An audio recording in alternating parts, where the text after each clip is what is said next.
my way. But doesn't make sense. Or say, look, how many exactly are just a minute? So we can start.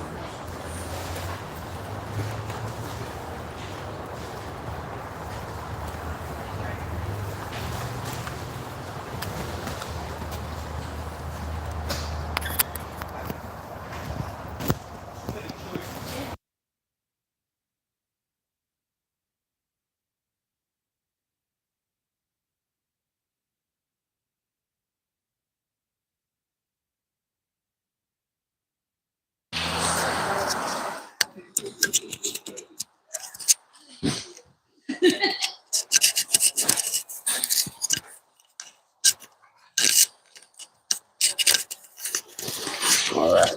I put this sucker on so that way you guys can hear my voice when you actually watch the video and stuff. So, hey, how you guys doing? My name's Nick Salzman. Going to be turning 40 this year. It's a big milestone, I guess, to make, right? There's parts and times in my life where I didn't even know if I was going to make it this far. So going down the path that I decided to embrace has been unique. And it's been something that I think all can benefit from, especially if you learn to produce it in your own unique way. So title of this talk is going to be Crossing Over Earthbound Spirits, right? But really, that's what kind of gets the topic moving. That's what gets people in here. But what I really want to do is show you guys how powerful you really are and what we can do with these attributes that were given to us, okay? So we've seen a lot of times through history, we hear about things that go bump in the night, things that lurk in the shadows, things that have plagued people for centuries or whatever, right? A lot of this goes into that unknown. And there is so much fear associated with it, but there is so much interest also associated with it. So if you're in that point in your life, probably like me, where sometimes it's scary, but for some reason it's also kind of interesting, and I'm kind of curious about how all that works, okay? And so when I decided to go down this path, I can tell you that nothing in my life really changed, but my perspective on life has changed tremendously, and because of that, everything has changed. So that's what I hope to offer to you today, this perspective. Something to say, hey, you know what? This is what I figured out. This is what I see. Take it for what it is. See what you can do with it. How can we incorporate it into your life, okay?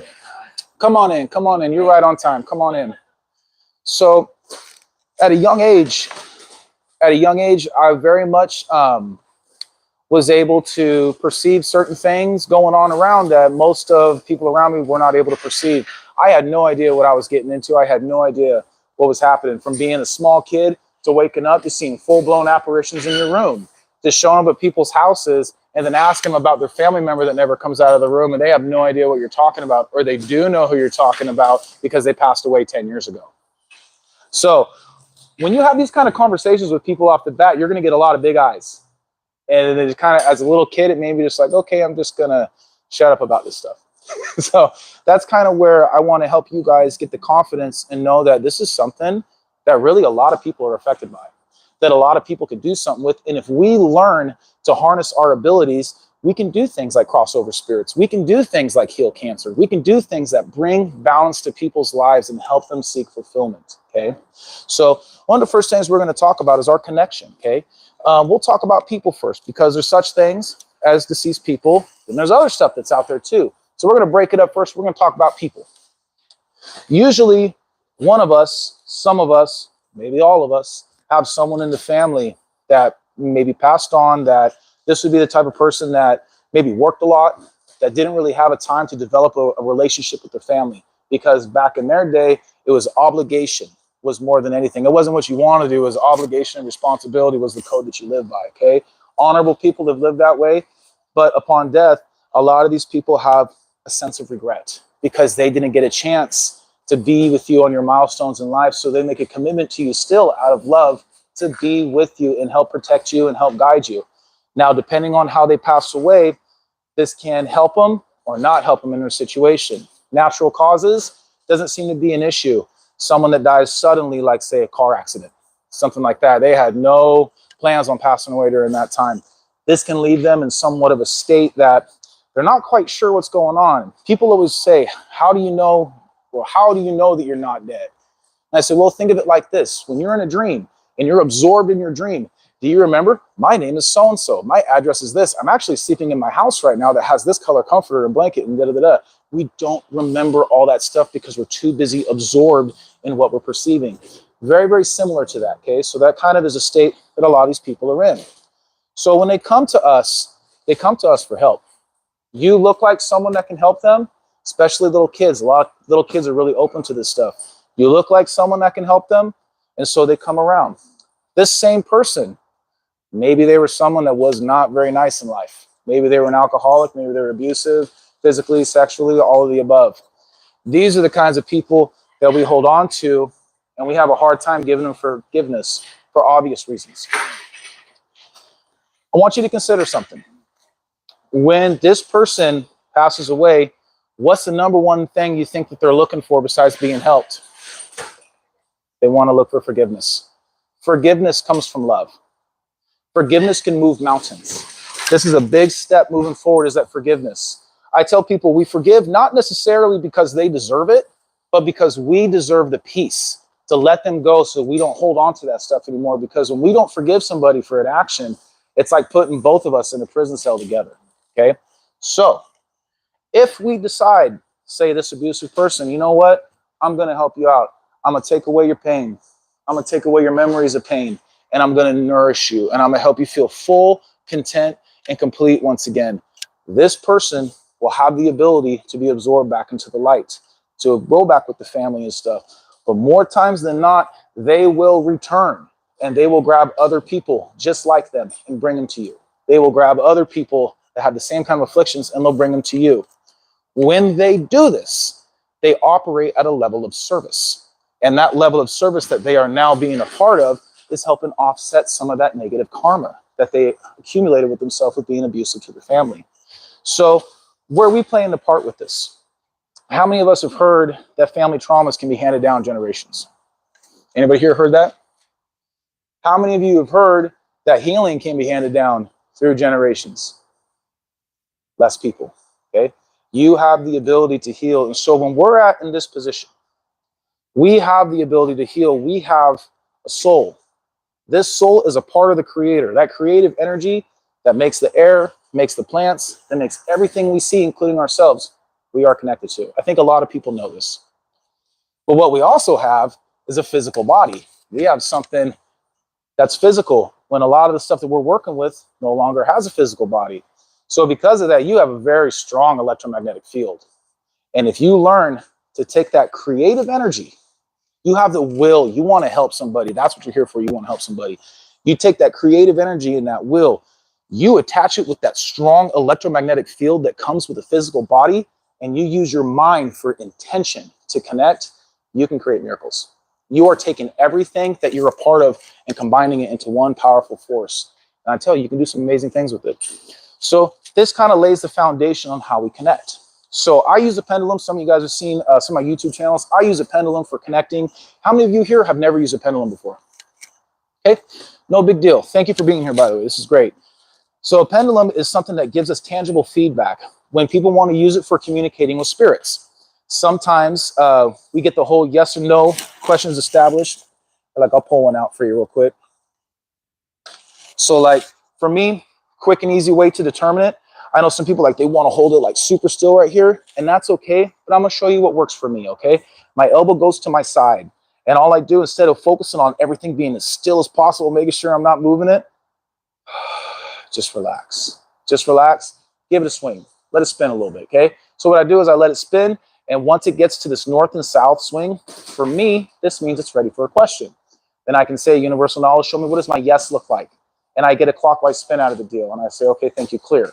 And I say, what does my no look like? And I get a counterclockwise spin out of the deal. Thank you, clear. So for me, I established my first yes and no. Now, don't expect it to be so fast because I work on this almost every day for like the past decade, right? So for me, it's very responsive, really quick. For you, it might not be as fast, but it will get faster the more you work with it, okay?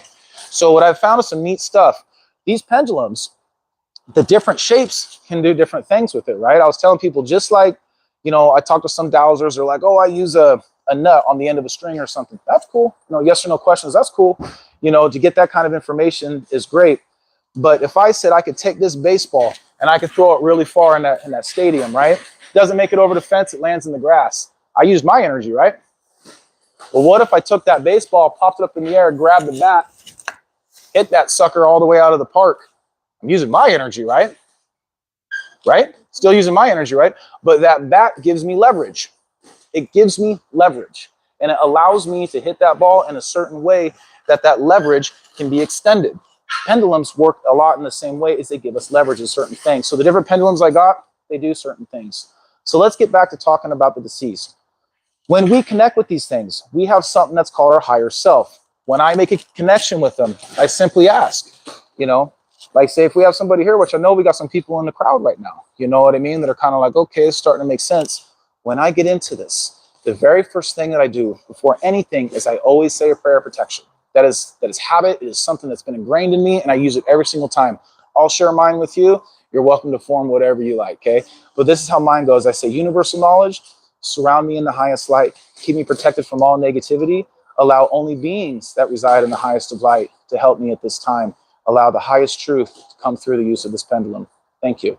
Because at the end of the day, we have an opportunity to help. And so because of that, gratitude, be grateful for that. We can help somebody today, right now.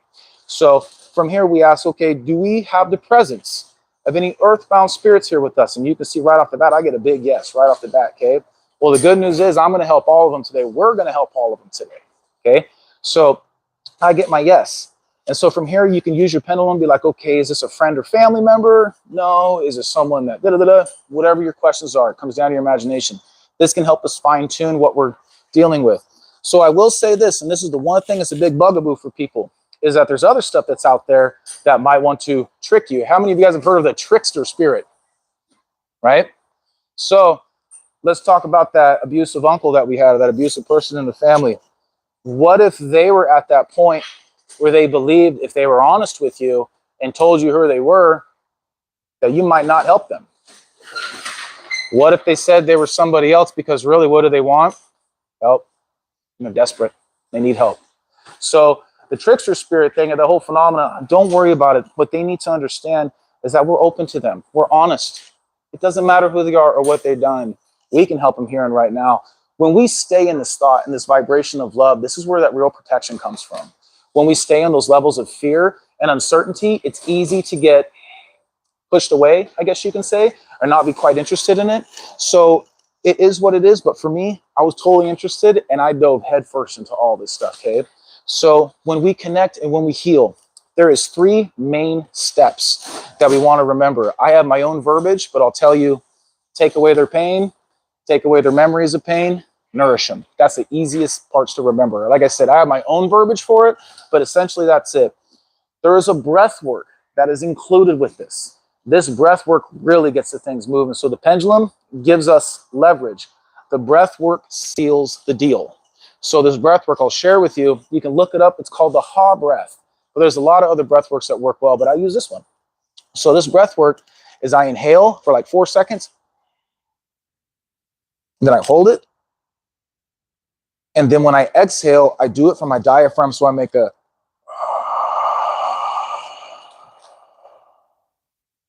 The reason why the exhale is there, and then I hold it at the very end again, okay?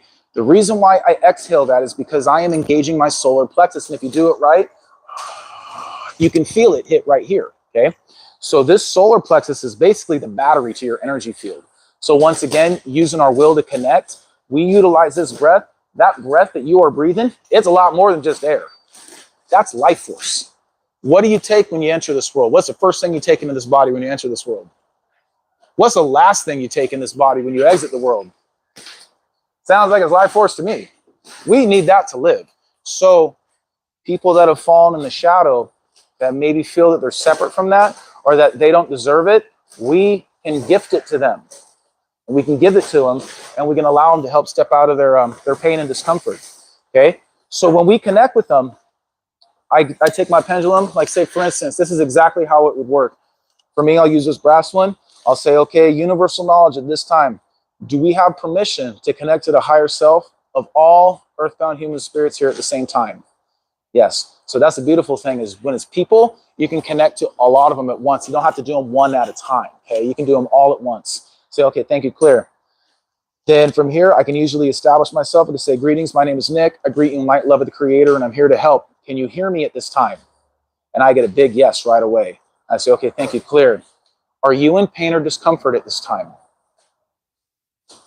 Okay. So now I'm gaining a little bit of that trust, and I say, well, I can help you remove your pain. Would you like for me to assist you? I get a yes again. Now we have aligned with their free will. This is huge. We have to align with their free will in order for this stuff to work. I can't force this on anybody. I can send healing energy to people, but when it comes down to crossing over, you want to be sure that you get them in a place where they agree to it, okay?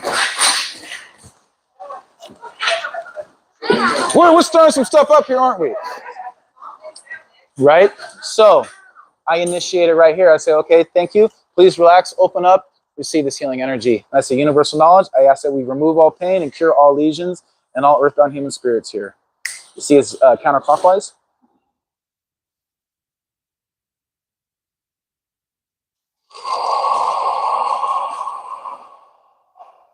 Now, do you see how it's not spinning anymore and now it goes back to its north and south? That means I'm ready to proceed. So I say universal knowledge.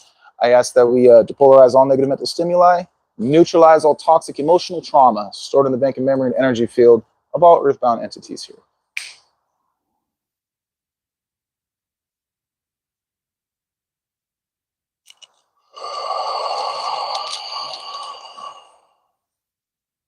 Thank you. Once again, back to its north-south, I'm ready to proceed, okay? Third one, universal knowledge. I ask that we send nourishing, unconditional love energy to the Christ spark of all earthbound human spirits here and allow them to feel full, content, and complete once again.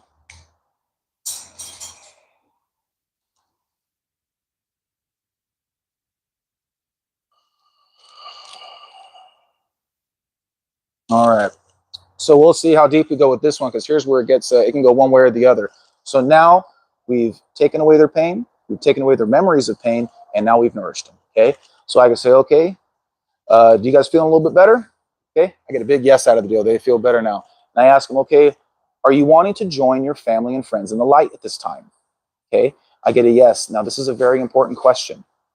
Are any of you here afraid to go to the light? No. So we have to stay aligned with their free will. If they said yes, what I'd say, what I can do for you, I can give you a preview of what that looks like. You want to see what the Christic planes or heaven looks like. You want to see it, experience it, feel it, but without actually being absorbed by it yet. And then you can make the decision if you want to go. So if they're afraid to go, maybe it's like religious dogma, or maybe it was like suicide and they feel like they're like something bad's going to happen to them going there. What we can do is I ask to just place them in a bubble of light, and you'll see the pendulum spin. Now it's ready to go. Then I ask to send them to the Christic plane, allow them to see it, experience it, and feel it without being absorbed by it. You see the counterclockwise? That means it's sending them right now, okay? So from here, we let it sit for a second, and I say, okay, do you see it? Thank you. Can you feel it? Thank you. Is this a place that you would like to stay? Yeah, they want to stay. Say, okay, bring them back to the present moment, and we take off that bubble of light, okay? Now we ask them again, are you wanting to join your family and friends in the light? Yes. Are you afraid to go to the light? No. We have aligned with their free will. You guys ever, one of the ways that we talk about this, it's about directing the conversation. Car salesmen are very good at this, making you feel like you're a part of the conversation, but yet they know the questions they want you to answer in the way that they do it. They know how to direct the conversation.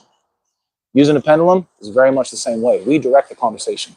So here's where this is something that might be conflicting to some people, but just hear me out on this. So when we cross them over, I used to have somebody like a family guide come through and escort them to the light, go off to the light, something outside of them, right? Something about that didn't really sit well with me. I couldn't put my thumb on it, but it just felt incomplete, and it felt like something was missing and off about this. And I was just finishing up my second book. I almost didn't even produce this book because this happened. So I put it out because I figured the information is good. People need to hear it. But I almost didn't produce my book because I was like, man, what are you doing? I had a question. We have a Christ spark, that part of the divine that's in us, our soul, right? So I said, hey, do me a favor. Can you look down in your chest and tell me, do you see a light here? And they would look down unanimously. Yes, they all see a light within themselves. They found the light within them that is connected to source. And I say, perfect. I want you to look into this light, gaze into this light, and take a deep breath in with me. Ready? 1, 2, 3.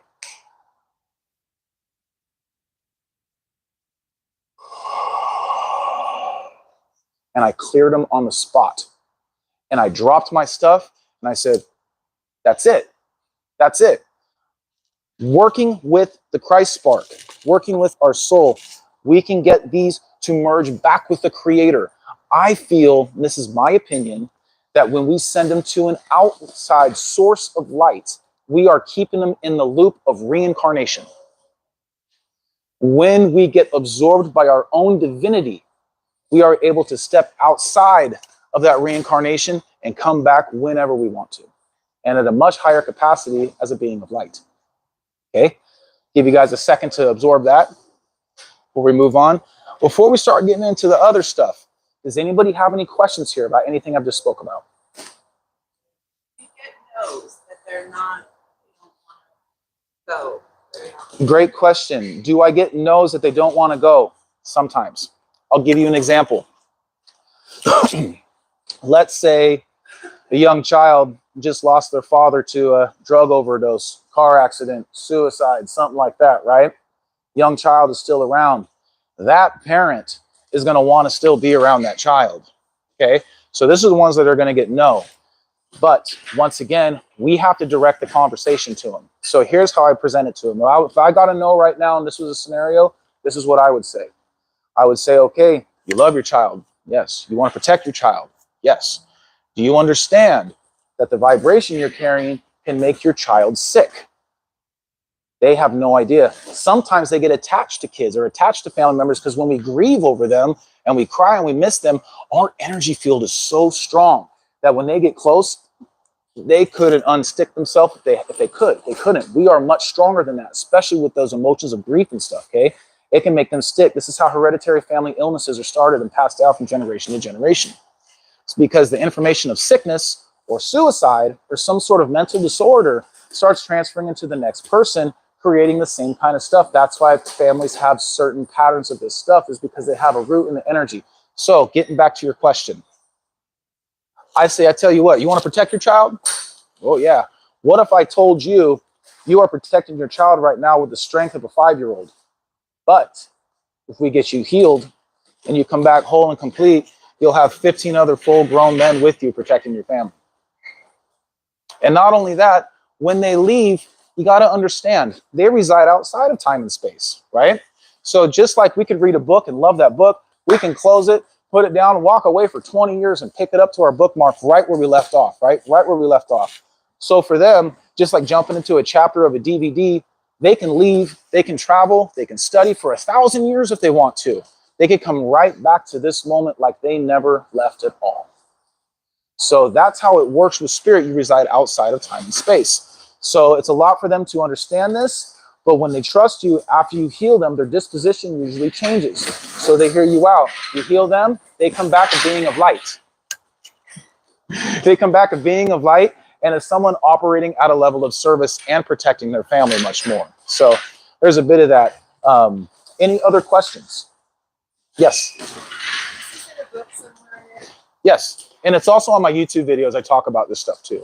So I got a couple of books. My first one I don't really produce anymore, only because I feel the information's like really outdated. It was like when I first got into this, it was like right around when I think COVID almost hit around that time. I had a corner in my house that looked like a mad scientist. Notes scribbled that only I could understand all over a bunch of different papers. And I decided to put them into a book, which really probably should have been 3 books. But I put them all into one, so it's a thesaurus. And so one of these days I'm going to go back through and kind of revise it, and I'm going to reproduce it again. But I got a second one that's available, and I'm working on a third one right now. And that third one is going to get into what we're about to start talking about. So no problem. Any other questions? I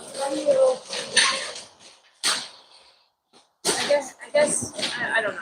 I don't know how to explain it. Okay. Like for me, like I showed you, like how do you know that it's not something negative that's going to backfire?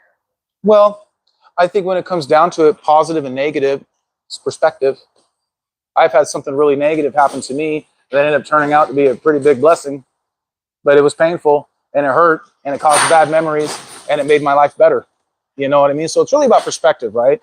So for me, what you're going to find if you're working with the angels and you're constantly focusing on the light, they'll be there, they'll come around, but where your potential lies is being of service. right? We want to be of service. And ultimately, if that's what you want to do, then great. If you aren't really interested in that, that's all right too. You know what I mean? So a lot of people are, anybody here ever have like issues with the paranormal growing up? Anybody? A little bit? Okay. Some of these people that have these already attributes, right? They're scared of the door being open. That door's been open since day one. You know what I mean? So really it's just about replacing that fear with knowledge and stepping into our true power. But at the end of the day, I don't know anything.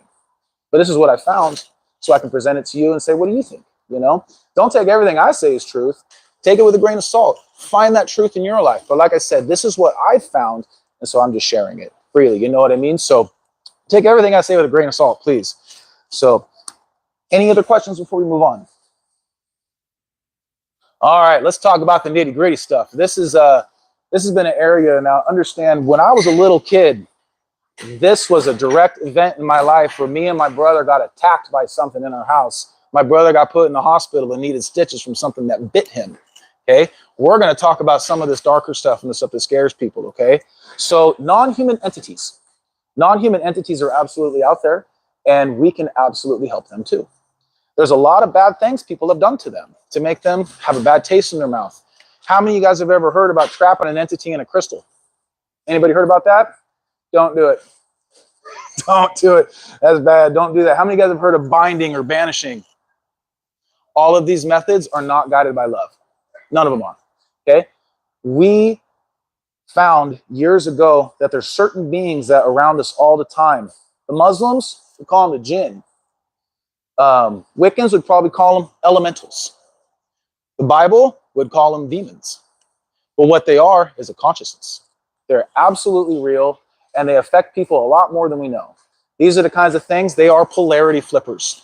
You take a person that's calm, you get one of these around them all the time, it might make them more like a maniac. You get someone that lives a straight life, it might make them start doing drugs and drinking alcohol and getting down that deep end. It might take someone who's a protector of children and turn them into a violent offender. Okay? They do this stuff. Not all of them, but they do. Just be like talking about people. Are people good? For the most part, there's serial killers out there, but for the most part, people are good, right? Same kind of thing with them. There's male and female versions. Some people have heard of succubus and incubus. Very, very similar, very, very much that way, okay? But they have a lot of different variations to them. I just call them the jinn. For me, that's what I call them, is the jinn. People have heard about red-eyed shadow people. How many have heard about the Hat Man? Anybody heard about the Hat Man? It's a jinn, okay? So we know about these things all over the place. How many guys have heard of skinwalkers? It's the jinn. Still the jinn, okay? Still them. So these beings are incredibly smart. And I think at one point in time, people used to go to them for knowledge. We would consult them for knowledge. And they were happy to share that knowledge. But somewhere along the way, people found out through the use of witchcraft, we can hold dominion over them. We can make them do stuff for us. We can trap them. We can bind them. We can do other things.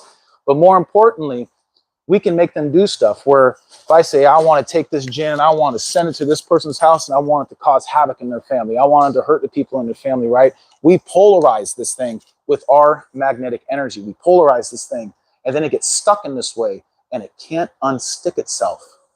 But guess who can unstick them? You guys can, okay? Why would you want to do that? Why would you want to let them linger and bother your kids? You guys ever seen the Bruce Lee movie, Enter the Dragon?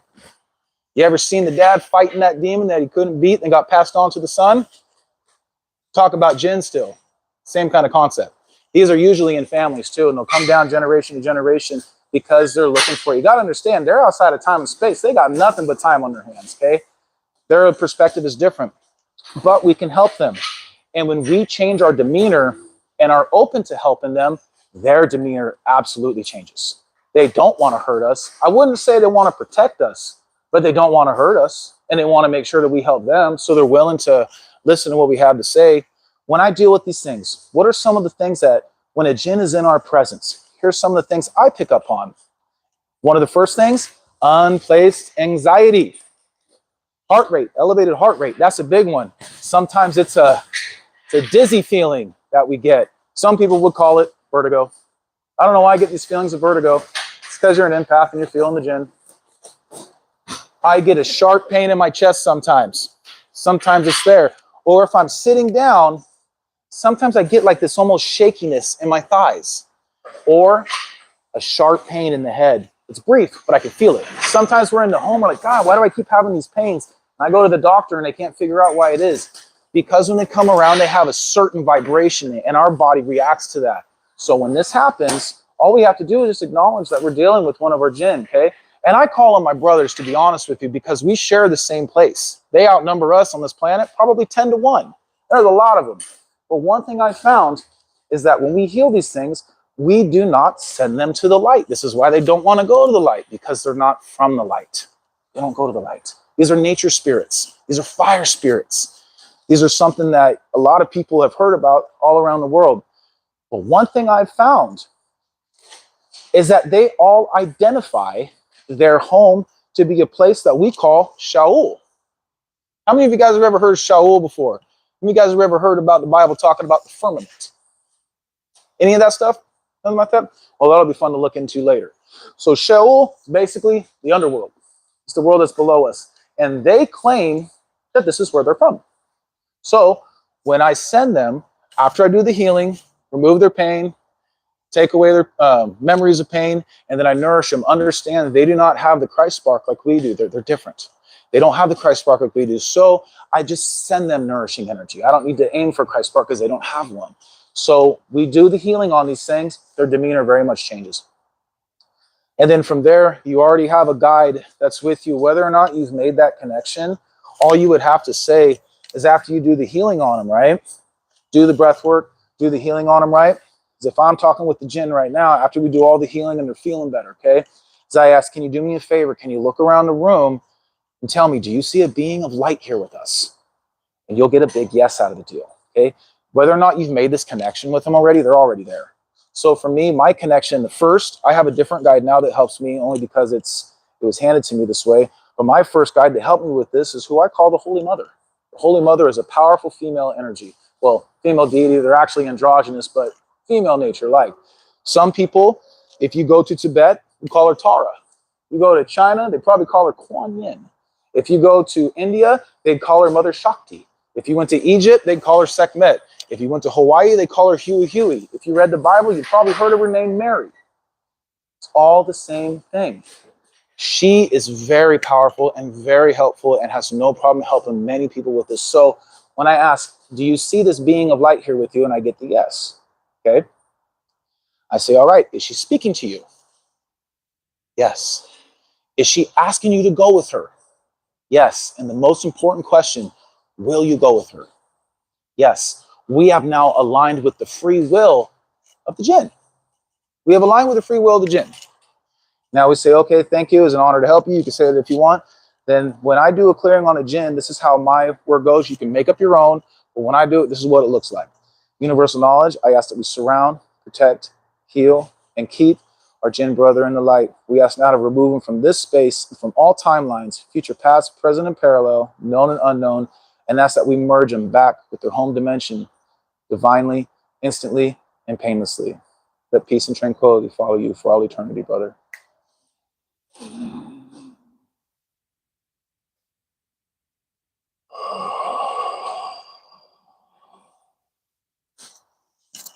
It's as simple as that. So these are the types of things. They are shapeshifters. They can come off in different ways. Some of the stuff I think some of you here have experienced this is they can actually take on the form of someone you know or you love, and in your dream do something that's probably not admirable. So what they are, you got to understand, they are an energy being, okay?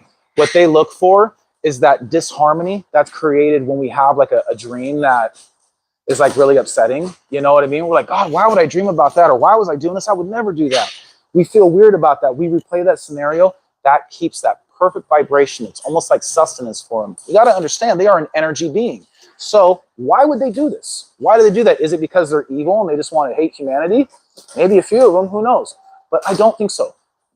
I think it's their way of survival. It's the only way that they know how to live. It's their mode of survival, right? Let's look at the animal kingdom. Mosquitoes.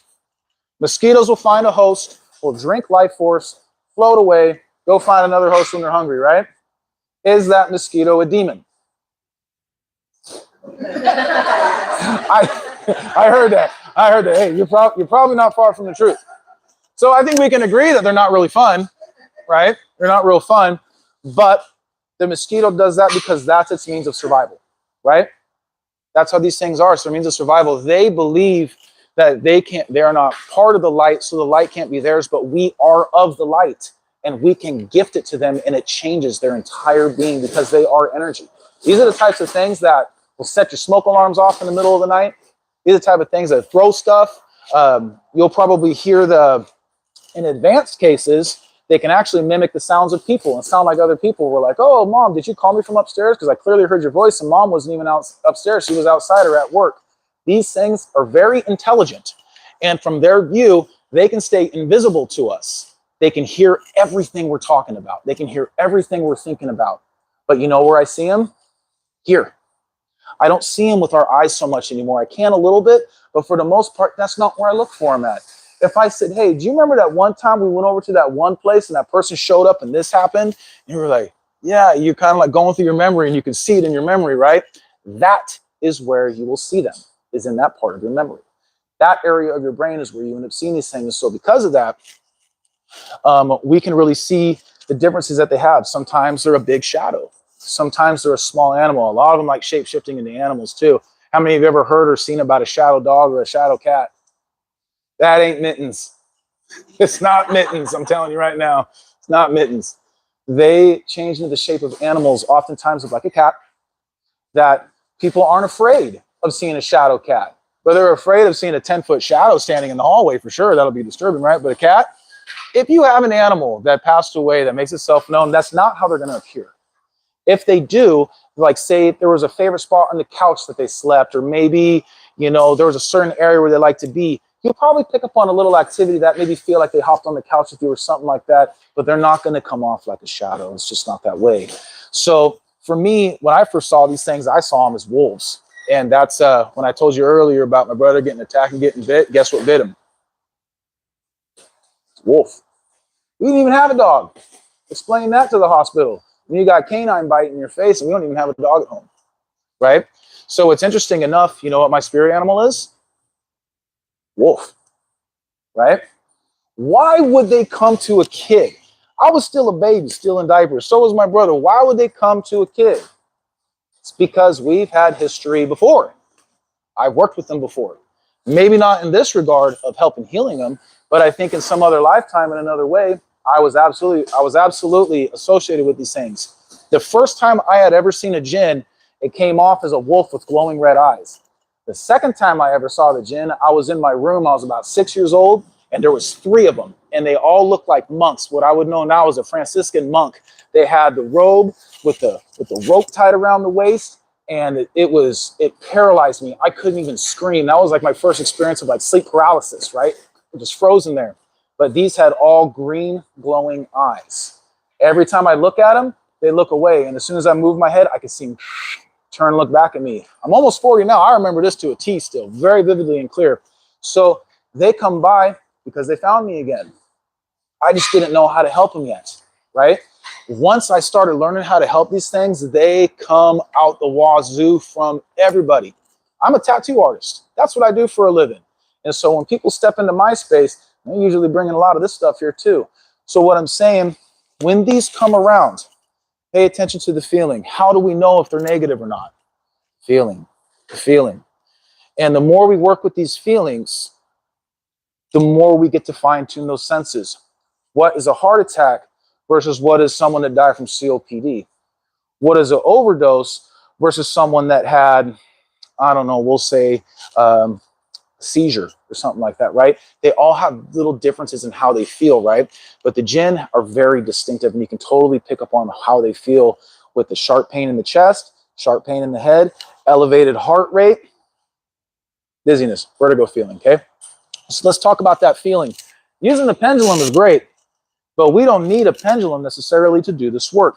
This work is soul healing. This goes above and beyond any kind of spiritual guides. This is work on the soul. So when we're doing this, it's almost like being a soul smith, someone has said one time. I kind of like that, being a soul smith, right? So this work incorporates the breath. And so that breath work that I showed you guys before, right? it's important to hit a couple of these. And if you guys want, I know some of you guys, I showed this already too, so you can practice it or just absorb whatever. So I say, you know, if you want to feel what that yes and no feels like, is it good? Is it bad? Let's find out. So when I take my breath, just nice and relaxed, I focus on my heart space here. If you can't feel that, just kind of give yourself a touch right there, and that sensation will help you focus there, okay? So as I focus on that space, I say, universal knowledge, show me, what does a yes feel like? And so yours might be different, but for me, I get like a small sensation of like falling forward, like pulling forward. It's very subtle, okay? Say, thank you, Claire. Say, universal knowledge, show me, what does a no feel like? And so for me, I get a small sensation of falling backwards. For me, some people go left to right, some people get a tingle, and some people get hit in the gut or something like it.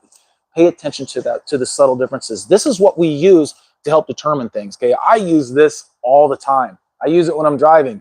All right, I gotta go get all this stuff from all these stores. Wait, is this store gonna have it? No. Is this store gonna have it?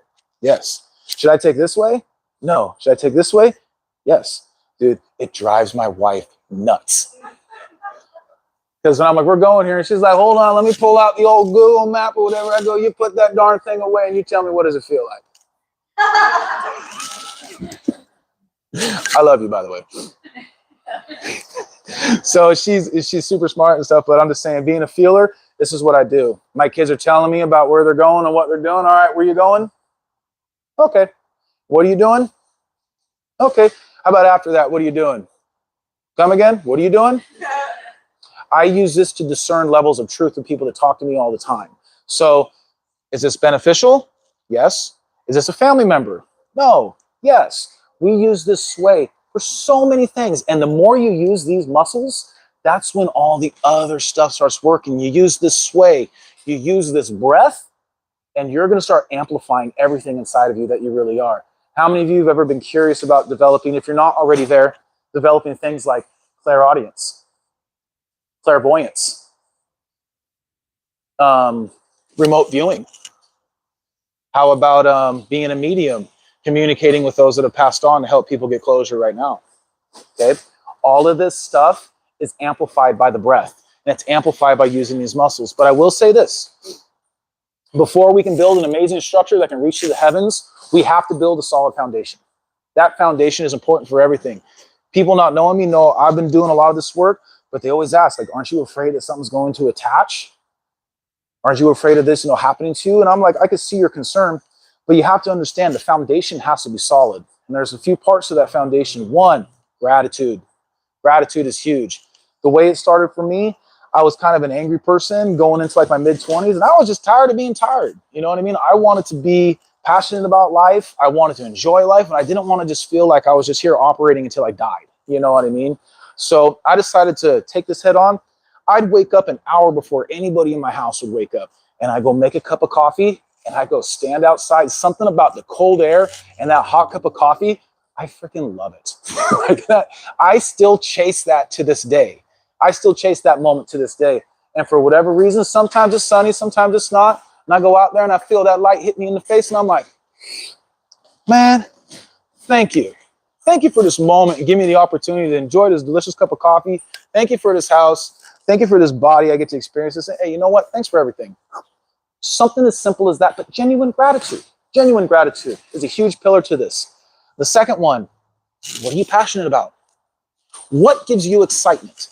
What do you find gets you up in the morning, and more importantly, keeps you up at night thinking about what you could be doing or what you want to do? Okay? I tell people, pay attention to this stuff. What insomnia can be also, inspiration. How many of you guys laid there at 2, 3 in the morning and found out every answer to all your life's problems? Anybody? Just me? Okay? Listen to your passion. Whatever you can do that makes time go by faster. Playing with animals, digging in the garden. I met a young gal today. She loves crocheting. Beautiful. Okay? I'm a tattoo artist. I draw. It kind of grounds me a little bit. Whatever you're passionate about, whatever gives you excitement, incorporate a little bit of that in every single day you can. The stuff that, are like, man, how come time flies when you're having fun? Do that stuff. Do that stuff a little bit every day, because that's also another pillar for this, okay? And probably the biggest pillar to all of this, and this is way easier said than done, surrender. Surrender. Surrender what it is you think you're here for and open up to what you could be here for. Remember when I told you my life hasn't changed, but the way that I see life has made everything in my life change. I still live in the same house. I still have the same job. I still drive the same vehicle. I still like the same foods. You know, nothing has changed, but everything I see does change. And so because of that, we can really step into our true power and step away from some of this fear that's holding us back. When we deal with entities, whether it is people or the jinn, after me working with these for so long, I started noticing a correlation. And that correlation led to a big self-discovery. Why are these in your life? It's because you share something in common with them. And what you share in common with them is holding you back. Now, a lot of times for me, and I'll be personal, I'll tell you about myself. I can tell you the two things that really affected me a lot. Abandonment. Abandonment was a huge one for me. To get through abandonment, learning how to be strong because you didn't have a choice, right? Well, you did have a choice, but you know what I'm saying. The abandonment, and then the biggest one for me is the ability to let go of the things that I cannot control and focus on what I can control, which is ultimately, at the end of the day, the only thing we actually have 100% control over is our response, our reaction. Once again, another thing that drives my wife nuts. He gets all heated. I'm like, whoa, whoa, whoa. Hold on a second. What part does that serve? Is that love we're speaking with? Or is that us trying to control the situation? Well, it looks like you don't care. I care enough to know I'm not going to let that affect me. It's a huge thing. And when you want to develop those things like clairvoyance, inner vision, remote viewing, being a medical medium, finding differences and all this stuff, getting tangible information without your physical senses. If you want to develop that stuff, imagine walking up to a still pond of water. You can look over that pond. You can see your reflection. You can see what color shirt you're wearing. You can see your hairstyle. You can see all that stuff, right? Now, if I drop a rock right in that water, it's going to create a ripple. And I can still look over and I can still see myself, but everything's kind of distorted and it's not so clear. Those rocks, emotional outbursts, anger, a lot of excitement. I'm also a coach. I'm a football and wrestling coach. And those wins that have come from behind, we win at the end of the game and I'm like screaming, that's like 5 rocks in the water. Okay, so it doesn't have to just be bad stuff. Stuff we're really excited about. We have to remember to get that breath back and use that as part of our life. So if you want to develop that, developing that stillness is going to unlock clarity with that inner vision.